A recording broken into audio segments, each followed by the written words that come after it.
Hello students, welcome to unlock GS academy. चलिए start करते हैं मेंस आंसर अप्रोच का 7 सेशन, जिसमें हम यूपीएससी के जीएस के चारों पेपर को आंसर राइटिंग के द्वारा कवर करने का प्रयास करते हैं।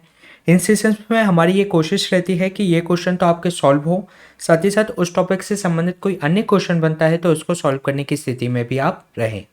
इस सेशन में हम 4 क्वेश्चन डिस्कस करेंगे, जिसमें से एक क्वेश्चन रहेगा आधुनिक भारतीय इतिहास खंड से, एक क्वेश्चन हम देखेंगे भारतीय राज व्यवस्था खंड से, एक क्वेश्चन हम डिस्कस करेंगे भारतीय शासन यानी कि गवर्नेंस खंड से, एक क्वेश्चन हम देखेंगे विज्ञान और तकनीकी यानी कि साइंस एंड टेक्नोलॉजी खंड से। तो चलिए स्टार्ट कर लेते हैं आज का सेशन। ये क्वेश्चन नंबर 25 है। प्रीवियस 24 क्वेश्चन हम प्रीवियस 6 सेशन में कवर करा चुके हैं, जिसका लिंक आपको डिस्क्रिप्शन में मिल जाएगा। ये जो क्वेश्चन है जीएस पेपर 1 आधुनिक भारतीय इतिहास खंड से है, जिसमें आपसे यह पूछा गया है कि भारतीय राष्ट्रीय कांग्रेस के उदारवादी चरण की प्रकृति की विवेचना कीजिए। साथ ही साथ क्या आपको लगता है कि ब्रिटिश न्याय और निष्पक्षता की भावना में जो उदारवादियों का महान विश्वास था, उनकी सबसे बड़ी कमी थी।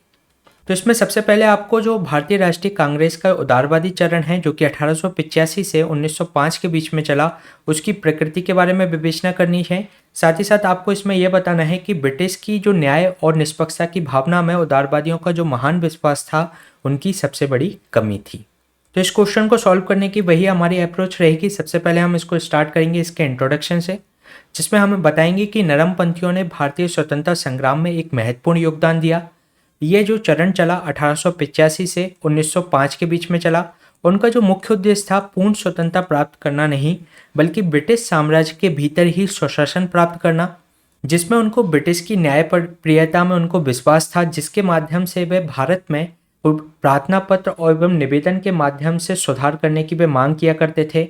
इसके अलावा उन्होंने मध्यम मार्ग का अनुसरण किया, जो कि चरमपंथी जो चरम मार्ग का अनुसरण करते थे, उनके विपरीत इन्होंने मध्यम मार्ग का अनुसरण किया, जिसमें ये प्रार्थना पत्र और निवेदन के माध्यम से ब्रिटिश से यह मांग करते थे कि वे शासन में सुधार करें।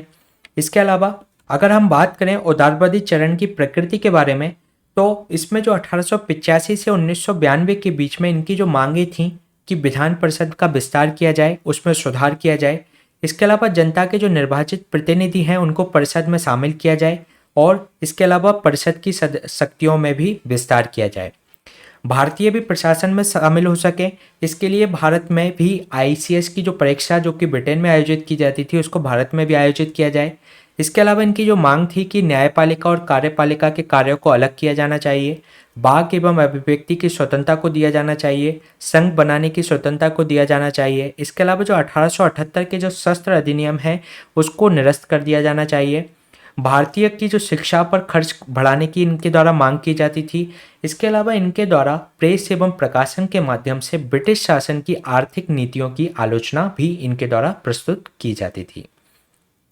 अगर हम बात करें तो उपनिवेशवाद की जो राष्ट्रवादी आलोचना थी, उसका केंद्र बिंदु था, जो कि दादा भाई नौरोजी ने धन का बहिष्करण का सिद्धांत यानी कि ड्रेन ऑफ वेल्थ जो थ्योरी दी थी, वही उसका केंद्र बिंदु था। उसी के आधार पर अन्य राष्ट्रवादी नेताओं ने भी इसी सिद्धांत का अनुसरण किया, जिसमें जो आरसी दत्त थे, उन्होंने भारत का जो आर्थिक इतिहास लिखा, उनमें उन्होंने इसी ड्रेन ऑफ वेल्थ थ्योरी को ही आधार बनाकर इसका विवेचन किया।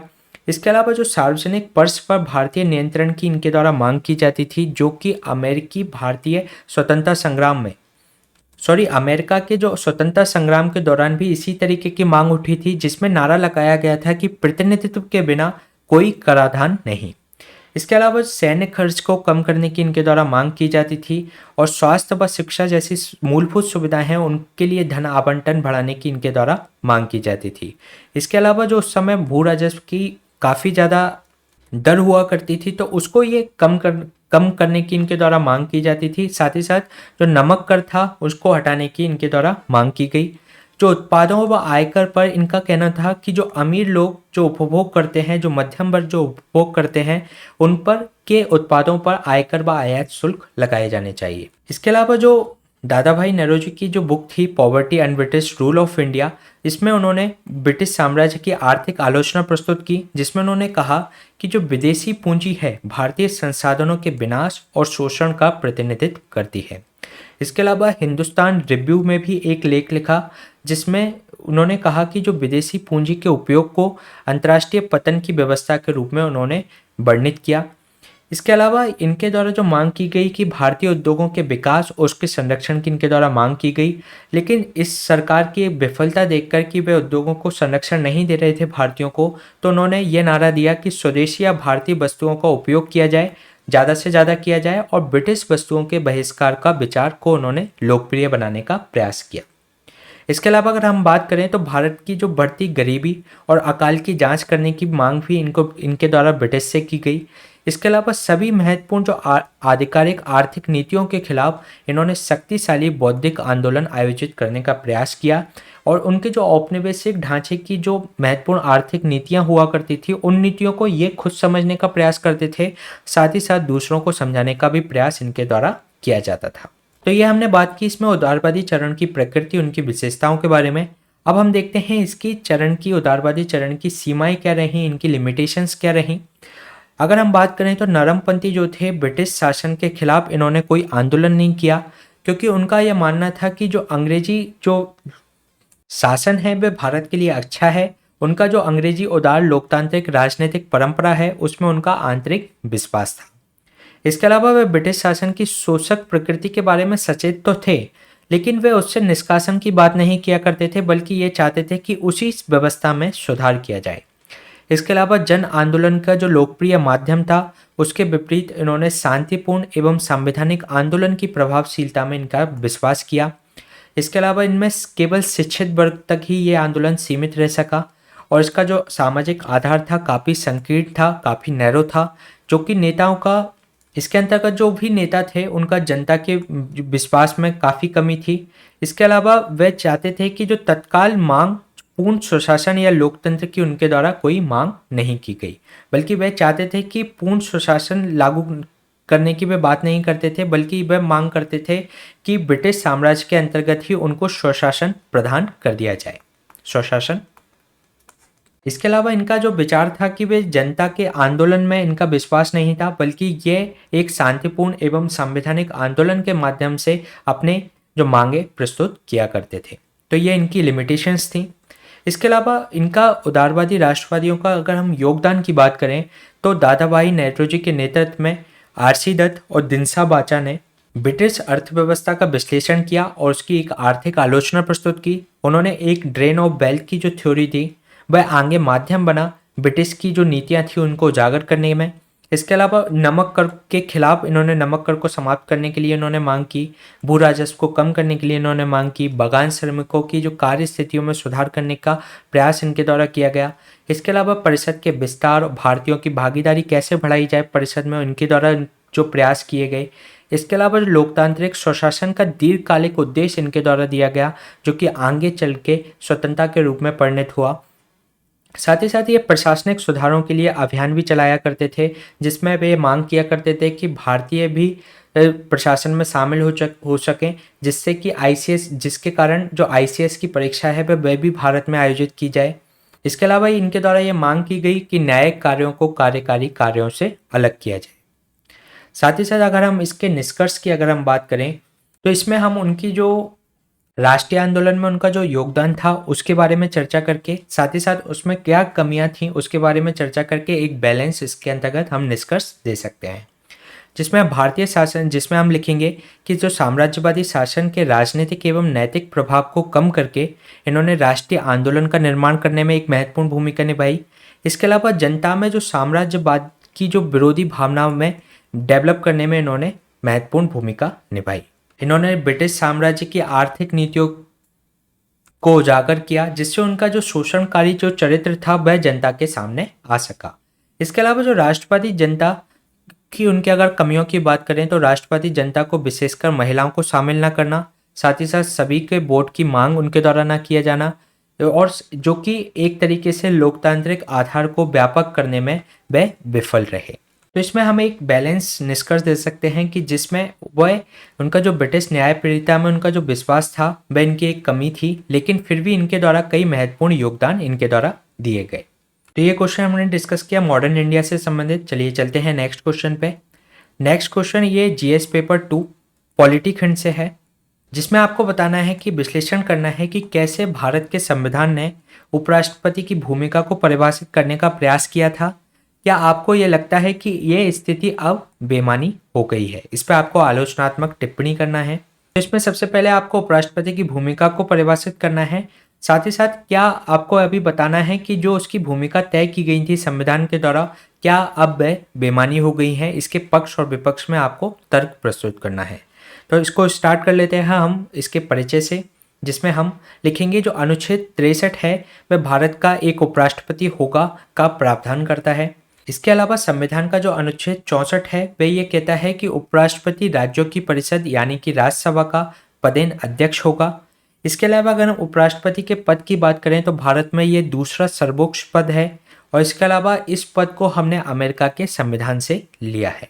तो इन तथ्यों से हम इसका परिचय को स्टार्ट कर सकते हैं।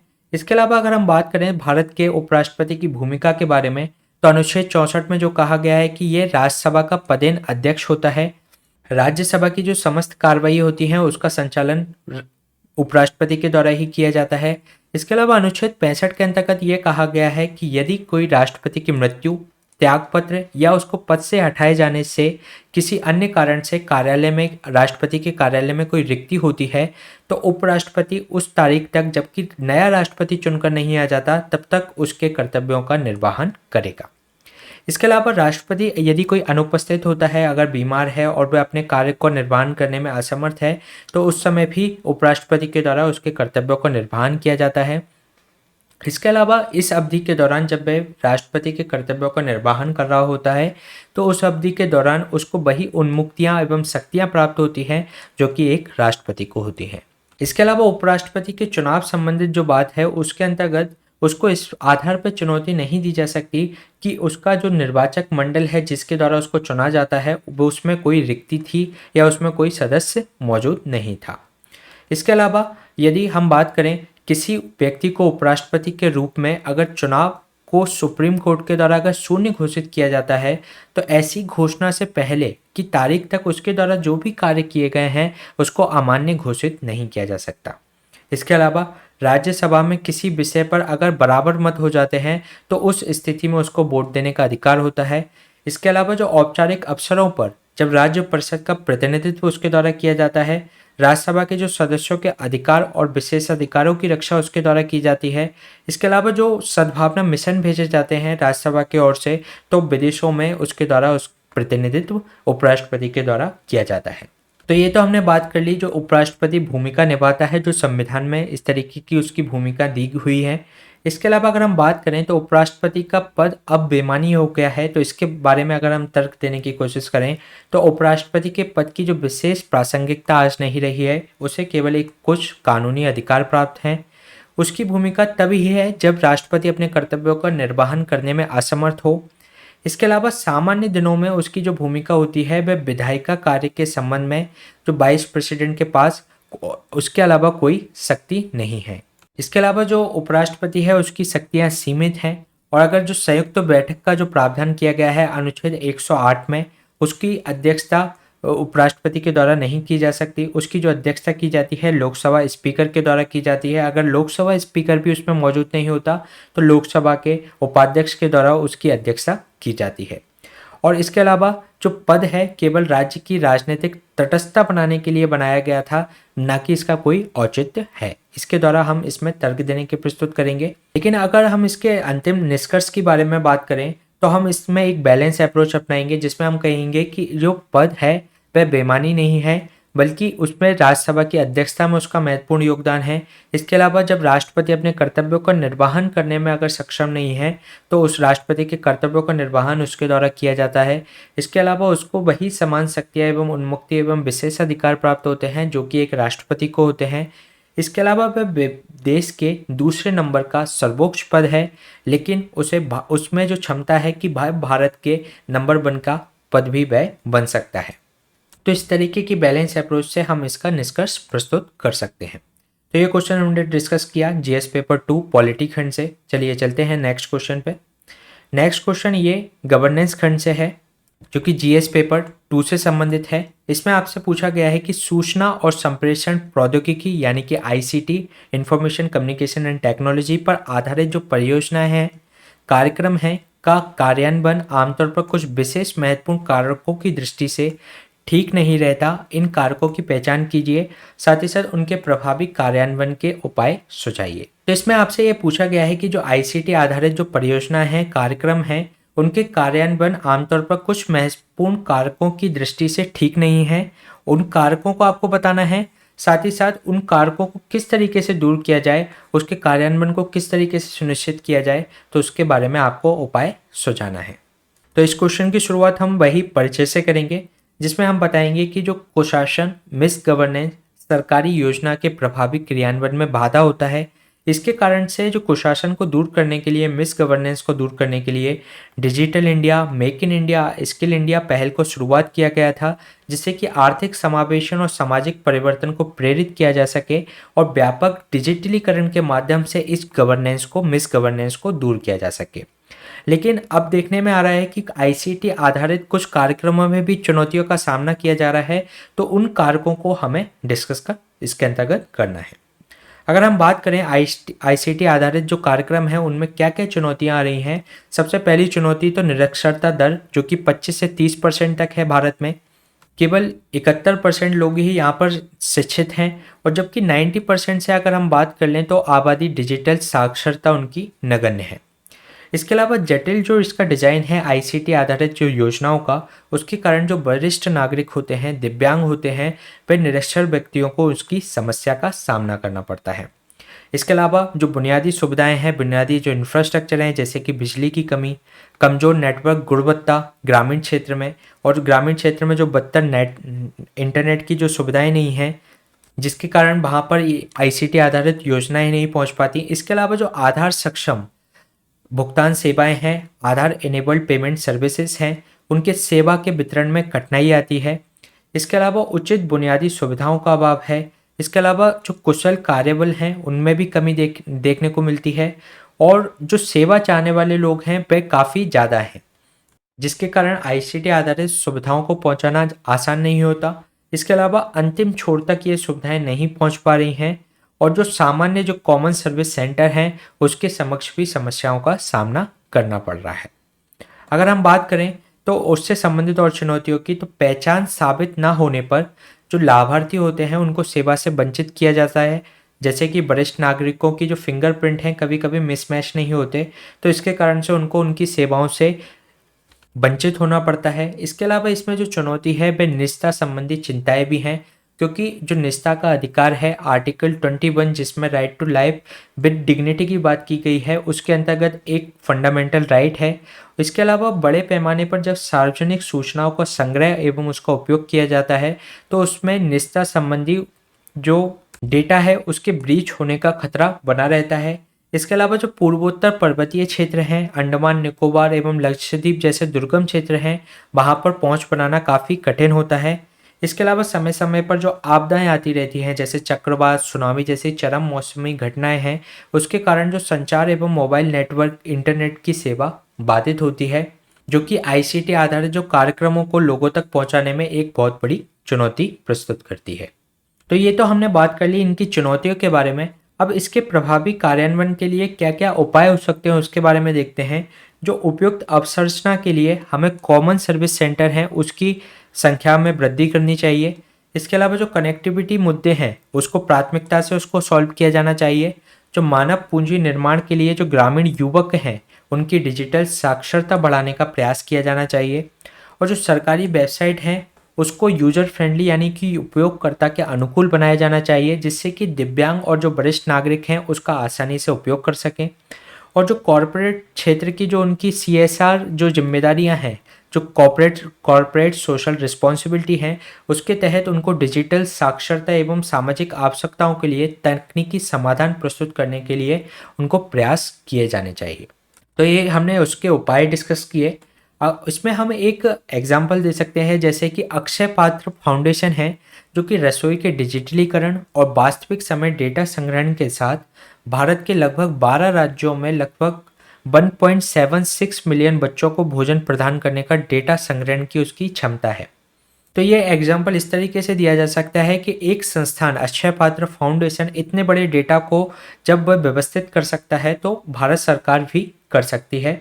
हालांकि कई चुनौतियां हैं इसके सामने, लेकिन आईसीटी समाधानों की उपेक्षा तो अब नहीं की जा सकती, लेकिन उसमें सुधार किया जाना चाहिए। क्योंकि इसमें क्या है, लीकेज की जो रोक होती है, साथ ही साथ जो छद्म जो लाभार्थी हैं, जो आईसीटी आधारित जो योजनाएं होती हैं उसमें लीकेजेस कम हो जाते हैं, और जो छद्म जो लाभार्थी हैं जो कि सेवाओं का लाभ ले रहे हैं उनको बाहर किया जा सकता है। इसके अलावा इसमें टारगेटेड डिलीवरी इसके द्वारा की जा सकती है। साथ ही साथ जब टारगेटेड डिलीवरी होगी और जो छद्म लाभार्थियों को बाहर कर दिया जाएगा तो इससे सरकारी राजस्व की भी बचत होगी।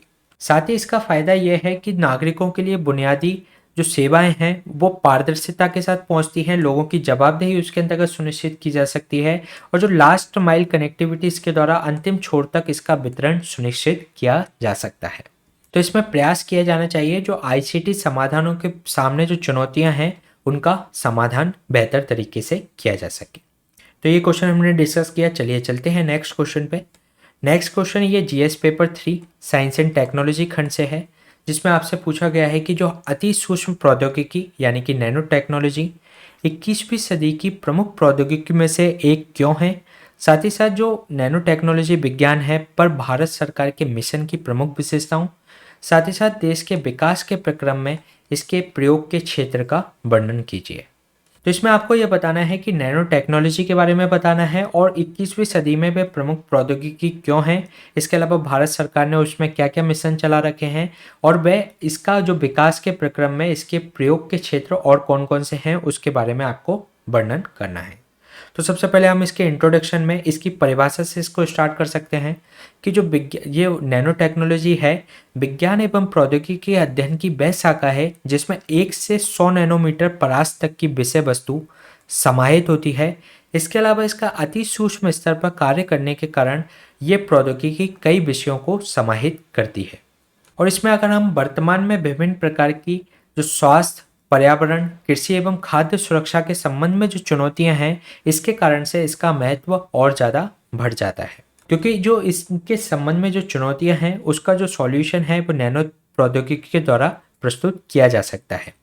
अगर हम बात करें कि ये 21वीं सदी की जो प्रमुख प्रौद्योगिकी का इसका कारण क्या है, तो इसमें नैनो स्तर पर जब हम बात करते हैं तो इसमें क्वांटम इफेक्ट कार्य करने लगता है, जिससे उनके गुणों एवं व्यवहार में काफ़ी परिवर्तन आ जाता है, जैसे कि उसके गलनांक, चुंबकीय पारगम्यता, प्रतिदीप्ति और रासायनिक प्रतिक्रिया में।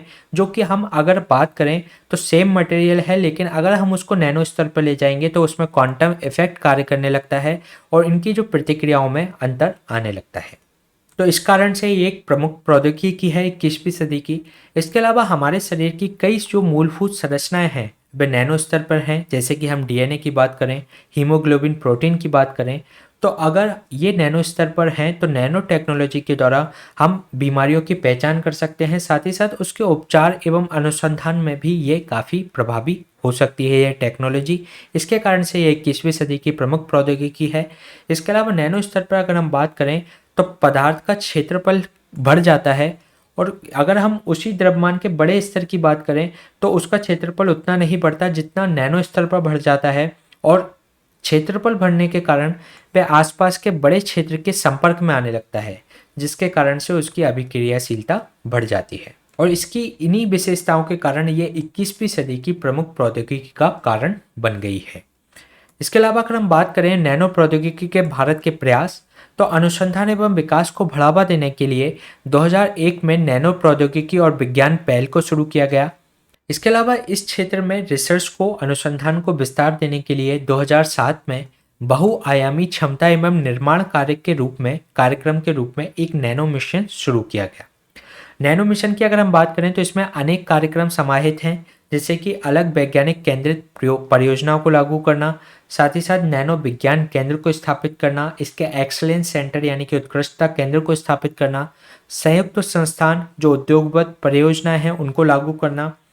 इसके अलावा अंतर्राष्ट्रीय सहयोग जैसे ऊर्जा क्षेत्र में अगर हम बात कर लें तो कृत्रिम प्रकाश संश्लेषण, हाइड्रोजन भंडारण, 2D सामग्रियां या सुपर कैपेसिटर जैसी तकनीकों को प्राप्त करना, साथ ही साथ जो स्वास्थ्य संवेदक हैं उसमें अनुसंधान को बढ़ावा देने का प्रयास इस मिशन के अंतर्गत किया जा रहा है। तो ये जो नैनो प्रौद्योगिकी से संबंधित भारत के प्रयास किए जा रहे हैं और इन भारत के प्रयासों के फलस्वरूप देश को क्या लाभ हुआ है उसके बारे में देखते हैं। जो नैनो मिशन जो द्वारा वित्त पोषित जो परियोजनाएं हैं उनके द्वारा लगभग 5,000 शोध पत्र एवं 3,000 से ज़्यादा लोगों को प्रशिक्षण दिया जा चुका है। इसके अलावा आईआईटी मद्रास के द्वारा जल शुद्धिकरण प्रणाली विकसित की गई है जिसमें जो आर्सेनिक और अन्य प्रकार के जो प्रदूषक हैं उनको दूर किया जा सकता है। इसके अलावा आईआईटी दिल्ली के द्वारा इलेक्ट्रोस्पन नैनो फाइबर वेब आधारित ऑटोमोटिव फिल्टर को भी इसके द्वारा तैयार किया गया है जो कि भी नैनो टेक्नोलॉजी पर आधारित है। इसके अलावा अन्य क्षेत्रों में अगर हम बात कर लें तो ऊर्जा के उत्पादन एवं भंडारण, इसके अलावा कृषि उत्पादन का संवर्धन और जो बीमारियों की पहचान करना और टारगेटेड ड्रग डिलीवरी, जिससे कि उस ड्रग के जो साइड इफ़ेक्ट हैं वह दूसरे अंगों पर ना हो, इसलिए उसका जिस अंग के लिए वह ड्रग है उस पर टारगेटेड रूप से उसकी डिलीवरी सुनिश्चित करने के लिए नैनो टेक्नोलॉजी काफ़ी उपयोगी साबित हो सकती है। इसके अलावा खाद्य प्रसंस्करण एवं भंडारण में भी इस तरीके के महत्वपूर्ण अनुसंधान नैनो टेक्नोलॉजी को विकसित करने के लिए चल रहे हैं। इसके अलावा हम इसके निष्कर्ष की अगर हम बात करें तो नैनो प्रौद्योगिकी के क्षेत्र में अनुसंधान एवं विकास के क्षेत्र में अत्यधिक व्यापक है। इसमें दैनिक आवश्यकताओं की जो वस्तुएं हैं से लेकर जटिल अंतरिक्ष प्रौद्योगिकी तक नैनो प्रौद्योगिकी की उपयोगिता देखी जा रही है। इसके लिए भारत सरकार ने लोगों की सामाजिक, आर्थिक एवं परिस्थितियों को ध्यान में रखते हुए इस प्रौद्योगिकी के विकास के लिए एक महत्वपूर्ण पहल की है जो कि देश के विकास में एक महत्वपूर्ण योगदान दे सकता है। इस तरीके के निष्कर्ष लिख के हम इसको क्वेश्चन को लिख सकते हैं। तो इस सेशन में हमने 4 क्वेश्चन डिस्कस किए। इसी तरीके के सेशन हम आपके बीच में लाते रहेंगे और अगर आपको इसकी पीडीएफ चाहिए तो इसको हमारे टेलीग्राम चैनल से आप ले सकते हैं। Please stay tuned and subscribe the unlock GS academy. Thank you.